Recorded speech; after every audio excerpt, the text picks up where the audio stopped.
गौरी पुत्र गणेश भगवान की जय। जय श्री कृष्णा, राधे राधे।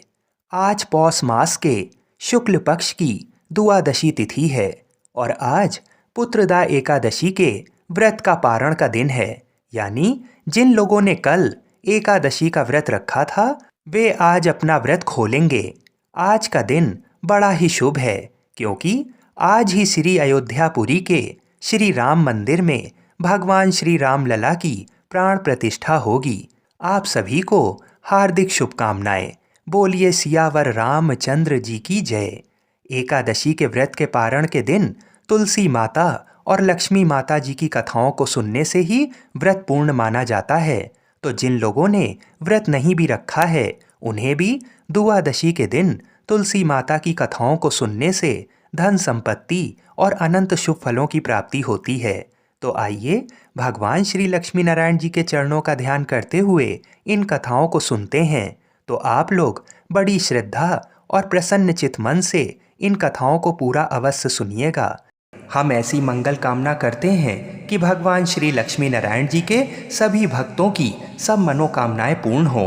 किंतु ऐसा तभी होता है जब हम एकादशी के व्रत के पारण के दिन तुलसी माता की कथाओं को पूरी श्रद्धा और प्रसन्न चित्त मन से सुनते हैं। शास्त्र अनुसार एकादशी के व्रत के पारण से पहले तुलसी माता की इन कथाओं को अवश्य सुनना चाहिए, तभी हमें एकादशी के व्रत का पूरा फल प्राप्त होता है। बोलिए श्री लक्ष्मी नारायण भगवान की जय। बोलिए श्री राधा कृष्ण भगवान की जय।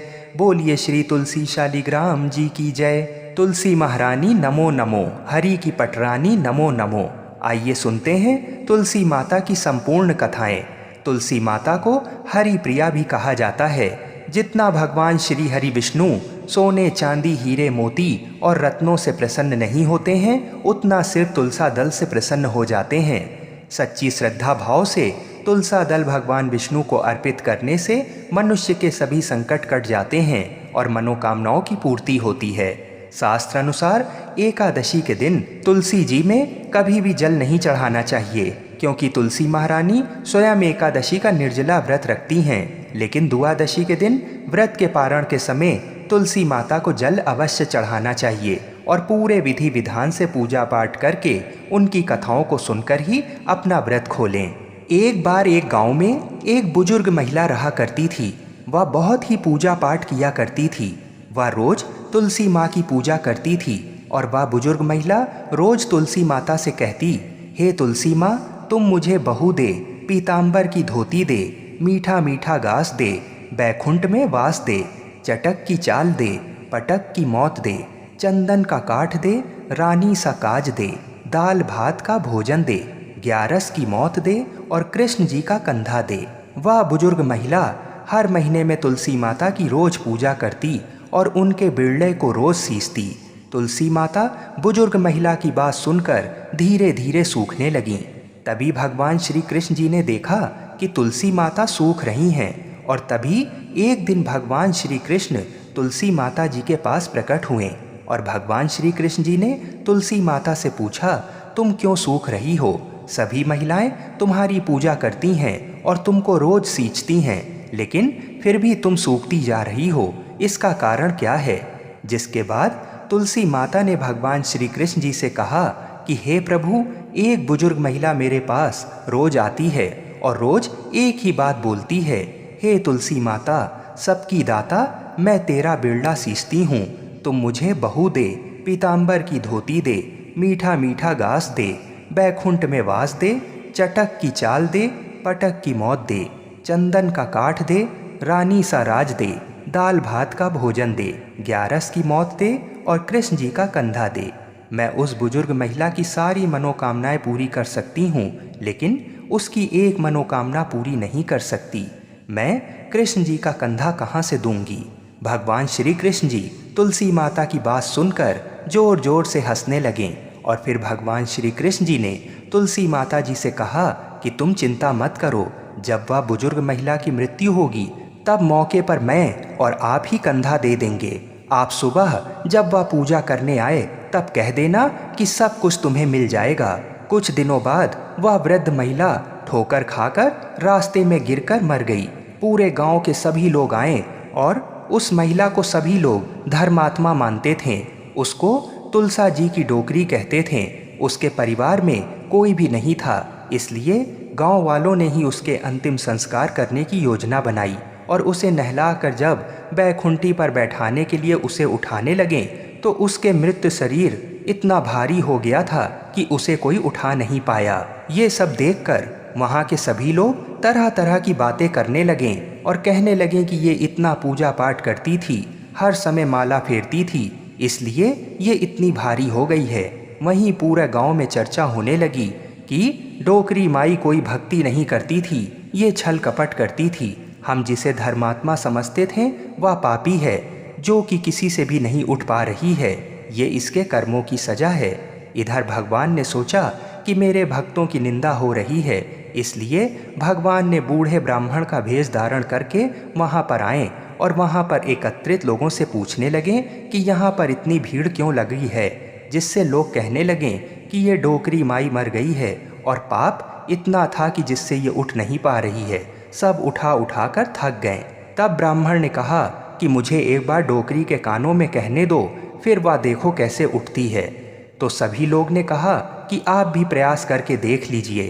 तब भगवान ने उस वृद्ध महिला के कानों में कहा कि हे डोकरी माई, देखो मैं आ गया। और जो डोकरी पूजा करते समय शब्द कहती थी वह शब्द उसके कानों में कहने लगे, तू बिरला सींचूं तेरा, मैं करूं निस्तारा मेरा।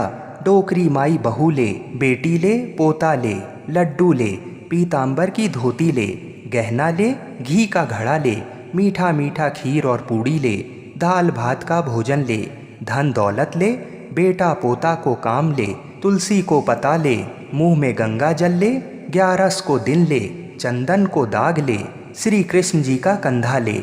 इतना सुनते ही डोकरी हल्की हो गई। भगवान ने बोला आओ और उसको उठाओ।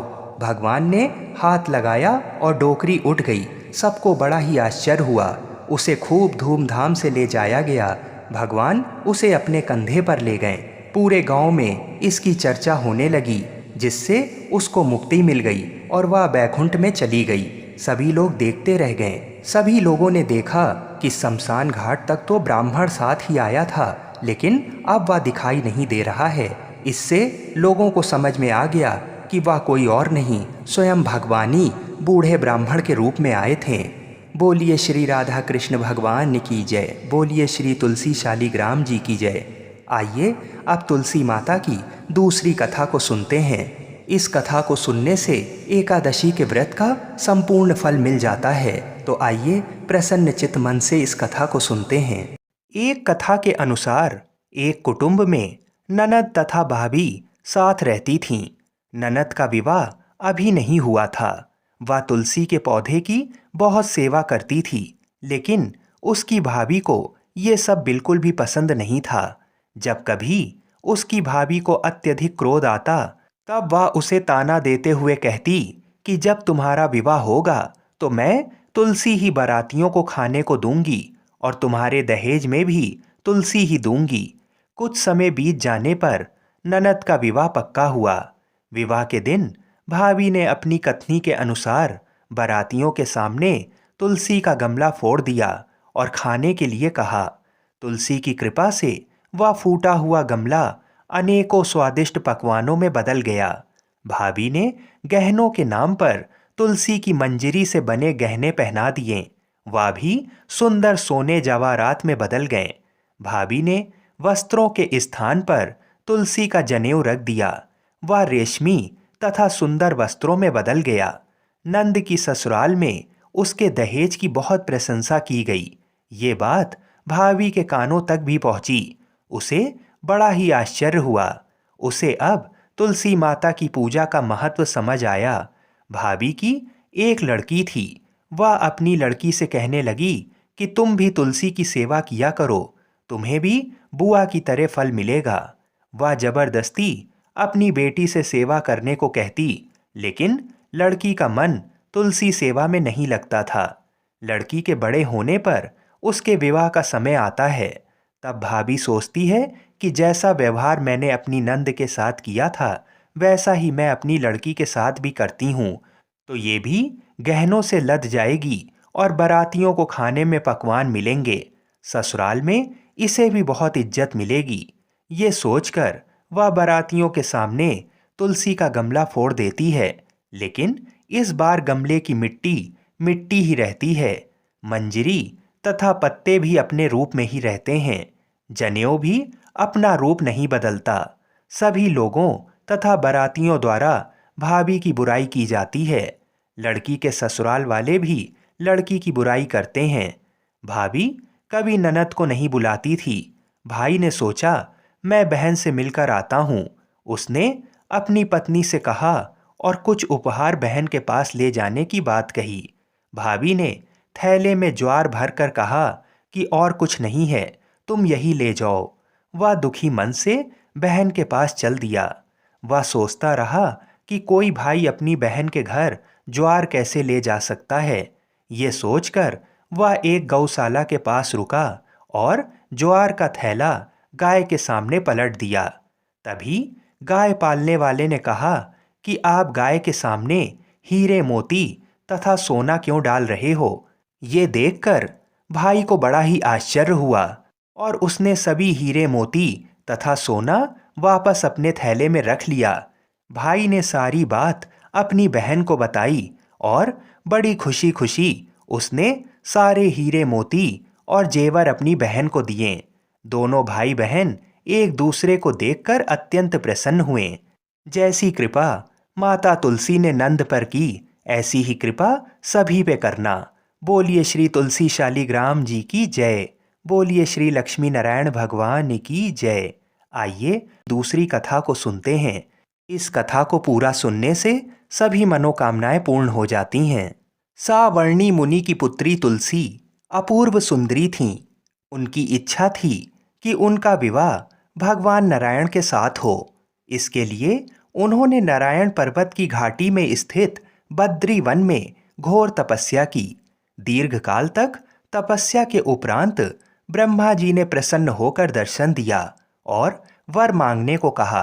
तुलसी जी ने कहा, सृष्टिकर्ता ब्रह्मदेव, आप अंतर्यामी हैं, सबके मन की बात जानते हैं। फिर भी मैं अपनी इच्छा आपको बताती हूँ। मैं चाहती हूँ कि भगवान श्री नारायण मुझे पति के रूप में मिलें। ब्रह्मा जी ने कहा, तुम्हारा अभीष्ट तुम्हें अवश्य मिलेगा। अपने पूर्व जन्म में किसी अपराध के कारण तुम्हें श्राप मिला है। इसी प्रकार भगवान श्री नारायण के एक पार्षद को भी दानव कुल में जन्म लेने का श्राप मिला है। दानव कुल में जन्म लेने के बाद भी उसमें नारायण का अंश विद्यमान रहेगा। इसलिए इस जन्म में पूर्व जन्म के पाप के शमन के लिए संपूर्ण नारायण तो नहीं, नारायण के अंश से युक्त दानव कुल जन्म में उस शापग्रस्त पार्षद से तुम्हारा विवाह होगा। श्राप मुक्त होने पर भगवान श्री नारायण सदा सर्वदा के लिए तुम्हारे पति हो जाएंगे। तुलसी जी ने ब्रह्मा के इस वर को स्वीकार किया, क्योंकि मानव कुल में जन्म के कारण उसे मायावी भोग तो भोगना ही था। तुलसी बद्री वन में ही रहने लगी। नारायण का वह पार्षद दानव कुल में शंखचूर्ण के नाम से पैदा हुआ था। कुछ दिनों के बाद वह भ्रमण करता हुआ बद्री वन में आया। यहाँ तुलसी को देखते ही वह उस पर मुग्ध हो गया। तुलसी जी के सामने उसने अपने साथ विवाह करने का प्रस्ताव रखा। इतने में ही वहां ब्रह्मा जी आ गए और तुलसी से कहा, तुलसी, शंखचूर्ण को देखो, कैसा देवोपम इसका स्वरूप है। दानव कुल में जन्म लेने के बाद भी लगता है जैसे इसके शरीर में नारायण का वास हो। तुम प्रस्ताव को साहर्ष स्वीकार कर लो। तुलसी को भी लगा कि उसकी तपस्या पूर्ण हुई, उसे इच्छित फल मिला है। शंखचूर्ण के साथ उसका गंधर्व विवाह हो गया और वह शंखचूर्ण के साथ उसके महल में पत्नी बनकर आ गई। शंखचूर्ण ने अपनी परम सुंदरी सती साध्वी पत्नी तुलसी के साथ बहुत दिनों तक राज्य किया। उसने अपने राज्य का इतना विस्तार किया कि देवलोक तक उसके अधिकार में आ गया। स्वर्ग का सुख भोगने वाले देवताओं की दशा भिखारियों जैसी हो गई। शंखचूर्ण किसी को कष्ट नहीं देता था, पर अधिकार और राज्य छिन जाने से सारे देवता मिलकर ब्रह्मा, विष्णु और शिव जी की सभा में गए तथा अपनी विपत्ति सुनाई। ब्रह्मा जी ने कहा, तुलसी परम साध्वी है, उसका विवाह शंखचूर्ण से मैंने ही कराया था। शंखचूर्ण को तब तक नहीं हराया या मारा जा सकता जब तक तुलसी को ना छला जाए। विष्णु जी ने कहा, शंखचूर्ण पूर्व जन्म में मेरा पार्षद था। श्राप के कारण उसे दैत्य कुल में जन्म लेना पड़ा। इस जन्म में भी मेरा अंश उसमें व्याप्त है। साथ ही तुलसी के पतिव्रत धर्म से वह अजय है। फिर देवताओं की सहमति से भगवान शिव ने शंखचूर्ण के पास संदेश भेजा कि या तो वह देवताओं का राज्य लौटा दे या फिर उनसे युद्ध करे। शंखचूर्ण भगवान शिव के पास पहुंचा। उसने कहा, देवादि देव, आपके लिए देवताओं का पक्ष लेना उचित नहीं है। राज्य बढ़ाना हर राजा का कर्तव्य है। मैं किसी को दुखी नहीं कर रहा हूँ। देवताओं से कहिए वे मेरी प्रजा होकर रहें। मैंने आपका भी कोई अपकार नहीं किया है। हमारा आपका युद्ध शोभा नहीं देता। अगर आप हार गए तो बड़ी लज्जा की बात होगी। मैं हार गया तो आपकी कीर्ति बहुत अधिक नहीं बढ़ेगी। भगवान शंकर हंसने लगे। वे तो सब रहस्य समझते थे।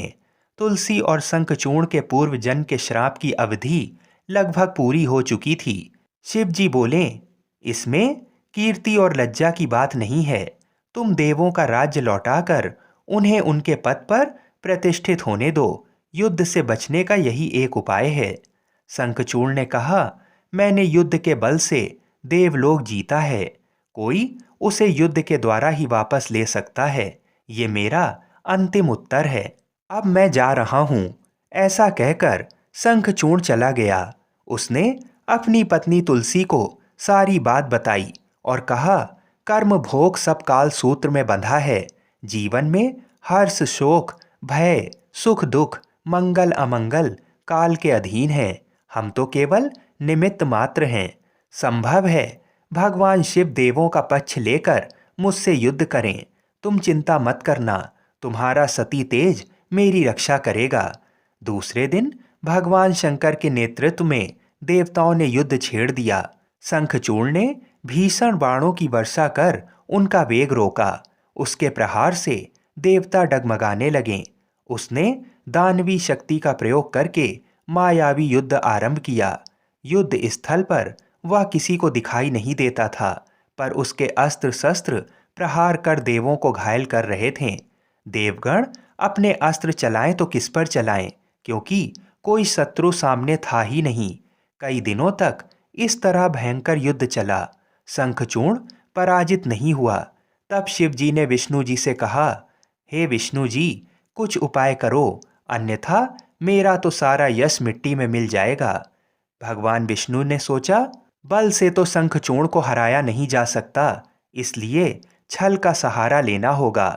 उन्होंने तुरंत अपना स्वरूप शंखचूर्ण के जैसा बनाया और अस्त्र शस्त्र से सज्जित हो तुलसी के पास आए। बोले, हे प्रिय, मैं युद्ध जीत गया हूँ। सारे देवता भगवान शंकर समेत हार गए हैं। इस खुशी में आओ मैं तुम्हें अंग से लगा लूं। पति को प्रत्यक्ष खड़ा देख तथा विजय का समाचार सुनकर वह दौड़कर मायावी शंखचूर्ण के गले से लिपट गईं। इस प्रकार पति पत्नी दोनों ने आलिंगन हो खूब खुशी मनाई। पर पुरुष के साथ इस प्रकार के व्यवहार से उसका सती तेज नष्ट हो गया। उसका सती तेज जो शंखचूर्ण की कवच के रूप में रक्षा कर रहा था, वह कवच नष्ट हो गया। शंखचूर्ण शक्तिहीन हो गया। ये जानते ही भगवान शंकर ने अपने त्रिशूल से प्रहार किया। त्रिशूल के लगते ही शंखचूर्ण जलकर भस्म हो गया। शंखचूर्ण की मृत्यु को जानकर विष्णु जी अपने असली स्वरूप में आ गए। सामने अपने पति शंखचूर्ण के स्थान पर भगवान विष्णु को खड़ा देख तुलसी बहुत विस्मित हुई। उनको पता लग गया कि स्वयं नारायण ने उनके साथ छल किया है। क्रोध में आकर तुलसी जी ने भगवान विष्णु को श्राप दिया कि एक सती स्त्री का सतीत्व भंग करने के अपराध में तुम हृदयहीन पत्थर हो जाओ। विष्णु ने तुलसी के श्राप को सिरोधार्य कर कहा, देवी, तुम्हारे तथा शंखचूर्ण के कल्याण के लिए मुझे ऐसा करना पड़ा। तुम दोनों को श्राप मुक्त करना था। तुम भी अब शरीर त्याग कर तुलसी बिरवा के रूप में जन्म लोगी और मेरी पूजा तुलसी दल से होगी। मैं शालीग्राम पत्थर बनूंगा, मेरे शीश पर तुम आदर से विराजमान होगी। तुम्हारे पति की हड्डियों के चूर्ण से शंख की उत्पत्ति होगी। उस शंख ध्वनि से देवताओं तथा मेरी पूजा आराधना हुआ करेगी। जहाँ शंख ध्वनि होगी वहाँ मंगलमय मैं विराजमान रहूंगा। तुमने पूर्व जन्म में बद्री वन में मुझे पाने के लिए बड़ी तपस्या की थी। अब अगले जन्म में मैं नारायण प्रस्तर के रूप में बद्रीनाथ वन में स्थापित होऊंगा और मेरी पूजा अर्चना फल फूल से ना होकर तुम्हारे तुलसी दल से होगी। मेरे शीश पर विराजमान होकर तुम मुझसे भी ऊंचा पद प्राप्त करोगी। बोलिए श्री तुलसी शालीग्राम भगवान की जय। बोलिए श्री बद्रीनाथ भगवान की जय। आइए अब तुलसी माता और भगवान गणेश की कथा को सुनते हैं। इस कथा को सुने बिना तुलसी विवाह व्रत पूर्ण नहीं माना जाता। एक समय नव यौवना संपन्ना तुलसी देवी नारायण परायण होकर तपस्या के निमित्त से तीर्थों में भ्रमण करती हुई गंगा तट पर पहुंची। वहां पर उन्होंने गणेश जी को देखा, जो कि तरुण युवा लग रहे थे। अत्यंत सुंदर, शुद्ध और पीतांबर धारण किए हुए थे। आभूषणों से विभूषित थे। सुंदरता जिनके मन का अपहरण नहीं कर सकती, जो कामना रहित, जितेंद्रियों में सर्वश्रेष्ठ, योगियों के योगी तथा जो श्री कृष्ण की आराधना में ध्यानरत थे। उन्हें देखते ही तुलसी का मन उनकी ओर आकर्षित हो गया। तब तुलसी उनका उपहास उड़ाने लगीं। ध्यान भंग होने पर गणेश जी ने उनसे उनका परिचय पूछा और उनके वहां आगमन का कारण जानना चाहा। गणेश जी ने कहा, माता, तपस्वियों का ध्यान भंग करना सदा पापजनक और अमंगलकारी होता है। सुबह भगवान श्री कृष्ण आपका कल्याण करें। मेरे ध्यान भंग से उत्पन्न दोष आपके लिए अमंगल कारक ना हो। इस पर तुलसी जी ने कहा, प्रभु, मैं धर्मात्मज की कन्या हूँ और तपस्या में संलग्न हूँ। मेरी ये तपस्या पति प्राप्ति के लिए है, अतः आप मुझसे विवाह कर लीजिए। तुलसी की ये बात सुनकर बुद्धि श्रेष्ठ गणेश जी ने उत्तर दिया, हे माता, विवाह करना बड़ा भयंकर होता है। मैं ब्रह्मचारी हूँ। विवाह तपस्या के लिए नासक, मोक्ष द्वार के रास्ते बंद करने वाला, भव बंधन की रस्सी, संशयों का उद्गम स्थान है। अतः आप मेरी ओर से अपना ध्यान हटा लें और किसी अन्य को पति के रूप में तलाश करें। तब कुपित होकर तुलसी ने भगवान गणेश को श्राप देते हुए कहा कि आपका विवाह अवश्य होगा। ये सुनकर शिवपुत्र गणेश ने भी तुलसी को श्राप दिया, देवी, तुम भी निश्चित रूप से असुरों द्वारा ग्रस्त होकर वृक्ष बन जाओगी। इस श्राप को सुनकर तुलसी जी ने व्यथित होकर भगवान श्री गणेश की वंदना की। तब प्रसन्न होकर गणेश जी ने तुलसी से कहा, हे मनोरमे, तुम पौधों की सारभूता बनोगी और समयांतर से भगवान नारायण की प्रिया बनोगी। सभी देवता आपसे स्नेह रखेंगे, परंतु श्री कृष्ण के लिए आप विशेष प्रिय रहेंगी। आपकी पूजा मनुष्यों के लिए मुक्तिदायिनी होगी तथा मेरे पूजन में आप सदैव त्याज्य रहेंगी। ऐसा कहकर गणेश जी पुनः तप करने चले गए। इधर तुलसी देवी दुखित हृदय से पुष्कर में जा पहुंची और निराहार रहकर तपस्या में संलग्न हो गईं। तत्पश्चात गणेश जी के श्राप से वह चिरकाल तक शंखचूर्ण की प्रिय पत्नी बनी रहीं। जब शंखचूर्ण शंकर जी के त्रिशूल से मृत्यु को प्राप्त हुआ तो नारायण प्रिया तुलसी का वृक्ष रूप में प्रादुर्भाव हुआ। इस कथा में बताई गई वजह से ही भगवान श्री गणेश की पूजा में तुलसी निषिद्ध मानी गई हैं, किंतु तुलसी माता को समस्त पूजन कर्मों में प्रमुखता दी जाती है। साथ ही मंदिरों में चरणामृत में भी तुलसी जी का प्रयोग होता है तथा ऐसी कामना होती है कि ये अकाल मृत्यु को हरने वाली तथा सर्व व्याधियों का नाश करने वाली हैं।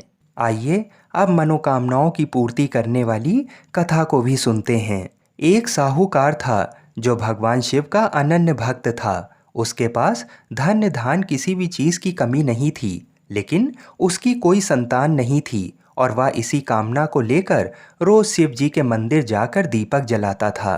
उसके इस भक्ति भाव को देखकर एक दिन माता पार्वती ने शिव जी से कहा कि प्रभु, ये साहूकार आपका अनन्य भक्त है, इसको किसी बात का कष्ट है तो आपको इसे अवश्य दूर करना चाहिए। शिव जी बोले, हे पार्वती, इस साहूकार के पास पुत्र नहीं है, ये इसी से दुखी रहता है। माता पार्वती कहती हैं कि हे ईश्वर, कृपा करके इसे पुत्र का वरदान दे दीजिए। तब भोलेनाथ ने कहा कि हे पार्वती, साहूकार के भाग में पुत्र का योग नहीं है। ऐसे में अगर इसे पुत्र प्राप्ति का वरदान मिल भी गया तो वह केवल 12 वर्ष की आयु तक ही जीवित रहेगा। ये सुनने के बाद भी माता पार्वती ने कहा, हे प्रभु, आपको इस साहूकार को पुत्र का वर देना ही होगा, अन्यथा भक्त क्यों आपकी सेवा या पूजा करेंगे। माता के बार बार कहने से भोलेनाथ ने साहूकार को पुत्र का वरदान दिया, लेकिन ये भी कहा कि वह केवल 12 वर्षों तक ही जीवित रहेगा। साहूकार ये सारी बातें सुन रहा था, इसलिए उसे ना तो खुशी हुई और ना ही दुख। वह पहले की तरह भोलेनाथ की पूजा अर्चना करता रहा। उधर सेठानी गर्भवती हुई और 9वें महीने उसे सुंदर से बालक की प्राप्ति हुई। परिवार में खूब हर्षोल्लास मनाया गया, लेकिन साहूकार पहले की तरह रहा और उसने बालक की 12 वर्ष की आयु का जिक्र किसी से भी नहीं किया। जब बालक 11 वर्ष की आयु का हो गया तो एक दिन साहूकार की सेठानी ने बालक के विवाह के लिए कहा, तो साहूकार ने कहा कि वह अभी बालक को पढ़ने के लिए काशी भेजेगा। इसके बाद उसने बालक के मामा जी को बुलाया और कहा कि इसे काशी पढ़ने के लिए ले जाओ और रास्ते में जिस भी स्थान पर रुकना वहाँ यज्ञ करते और ब्राह्मणों को भोजन कराते हुए आगे बढ़ना।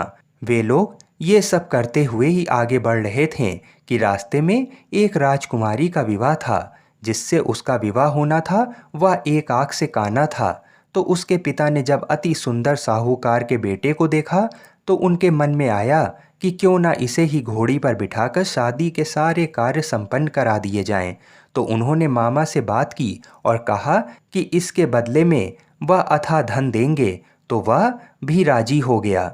इसके बाद साहूकार का बेटा विवाह की वेदी पर बैठ गया और जब विवाह कार्य संपन्न हो गया तो जाने से पहले उसने राजकुमारी की चुंदरी के पल्ले पर लिखा कि तेरा विवाह तो मेरे साथ हुआ है, लेकिन जिस राजकुमार के साथ भेजेंगे वह तो एक आँख का काना है। इसके बाद वह अपने मामा के साथ काशी के लिए चला गया। उधर जब राजकुमारी ने अपनी चुनरी पर यह लिखा हुआ पाया तो उसने राजकुमार के साथ जाने को मना कर दिया। तो राजा ने भी अपनी पुत्री को बारात के साथ विदा नहीं किया। बारात वापस लौट गई। उधर मामा और भांजे काशी पहुंच गए थे। एक दिन जब मामा ने यज्ञ रचा रखा था और भांजा बहुत देर तक बाहर नहीं आया तो मामा ने अंदर जाकर देखा तो भांजे के प्राण निकल चुके थे। वह बहुत परेशान हुए, लेकिन सोचा कि अभी रोना पीटना मचाया तो ब्राह्मण चले जाएंगे और यज्ञ का कार्य अधूरा रह जाएगा।